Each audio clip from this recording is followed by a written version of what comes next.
रवि प्रदोष व्रत कथा। रविवार के दिन यह व्रत आने के कारण इसे रवि प्रदोष व्रत कहा जाता है। प्रदोष व्रत हर महीने के दोनों पक्षों की त्रयोदशी तिथि को रखा जाता है। एक समय सर्व प्राणियों के हितार्थ परम पावन भागीरथी के तट पर ऋषि समाज द्वारा विशाल गोष्ठी का आयोजन किया गया।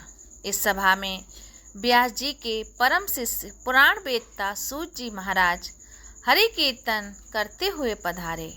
सूत जी को आते हुए देखकर सनकादिक 88,000 ऋषि मुनियों ने खड़े होकर दंडवत प्रणाम किया।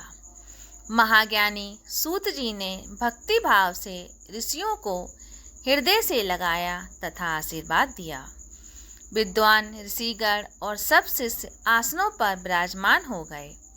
सौनकादिक ऋषि से पूछा कि हे पूज्यवर, कृपया करके यह बताने का कष्ट करें कि मंगलप्रद कष्ट निवारक यह व्रत सबसे पहले किसने किया और उसे क्या फल प्राप्त हुआ। सूत जी बोले, आप सभी शिव के परम भक्त हैं। आपकी भक्ति को देखकर मैं व्रती मनुष्यों की कथा कहता हूँ, इसे तुम ध्यान से सुनो। रवि प्रदोष व्रत की कथा के अनुसार एक गांव में अति दीन ब्राह्मण निवास करता था। उसकी साध्वी स्त्री प्रदोष व्रत किया करती थी। उसे एक ही पुत्र रत्न था। एक समय की बात है कि वह पुत्र गंगा स्नान करने के लिए गया। दुर्भाग्यवश मार्ग में चोरों ने उसे घेर लिया और वे कहने लगे कि हम तुम्हें मारेंगे नहीं, तुम अपने पिता के गुप्त धन के बारे में हमें बतला दो। बालक दीन भाव से कहने लगा कि बंधुओं, हम अत्यंत दुखी दीन हैं, हमारे पास धन कहाँ है।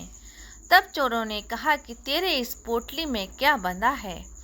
बालक ने निसंकोच कहा कि मेरी माँ ने मेरे लिए रोटियां दी हैं। यह सुनकर चोरों ने अपने साथियों से कहा कि साथियों, ये बहुत ही दीन दुखी मनुष्य है, अतः हम किसी और को लूटेंगे। इतना कहकर चोरों ने उस बालक को जाने दिया। बालक वहां से चलते हुए एक नगर में पहुंचा। नगर के पास एक बरगद का पेड़ था। वह बालक उसी बरगद के वृक्ष की छाया में सो गया। उसी समय उस नगर के सिपाही चोरों को खोजते हुए उस बरगद के वृक्ष के पास पहुंचे और बालक को चोर समझकर बंदी बनाकर राजा के पास ले गए। राजा ने उसे कारावास में बंद करने का आदेश दिया। ब्राह्मणी का लड़का जब वह घर नहीं लौटा तब उसे अपने पुत्र की बड़ी चिंता हुई। अगले दिन प्रदोष व्रत था। ब्राह्मणी ने प्रदोष व्रत किया और भगवान शंकर से मन ही मन अपने पुत्र की कुशलता की प्रार्थना करने लगी। भगवान शंकर ने उस ब्राह्मणी की प्रार्थना स्वीकार कर ली। उसी रात भगवान शंकर ने उस राजा को स्वप्न में आदेश दिया कि वह बालक चोर नहीं है, उसे प्रातःकाल छोड़ दें, अन्यथा उसका राज्य वैभव सब नष्ट हो जाएगा। प्रातःकाल राजा ने शिवजी की आज्ञा के अनुसार उस बालक को कारावास से मुक्त कर दिया। बालक ने अपनी सारी कहानी राजा को सुनाई। सारा वृतांत सुनकर राजा ने अपने सिपाहियों को उस बालक के घर भेजा और उसके माता पिता को राज दरबार में बुलाया। उसके माता पिता बहुत ही भयभीत थे। राजा ने उन्हें भयभीत देखकर कहा कि आप भयभीत ना हो, आपका बालक निर्दोष है।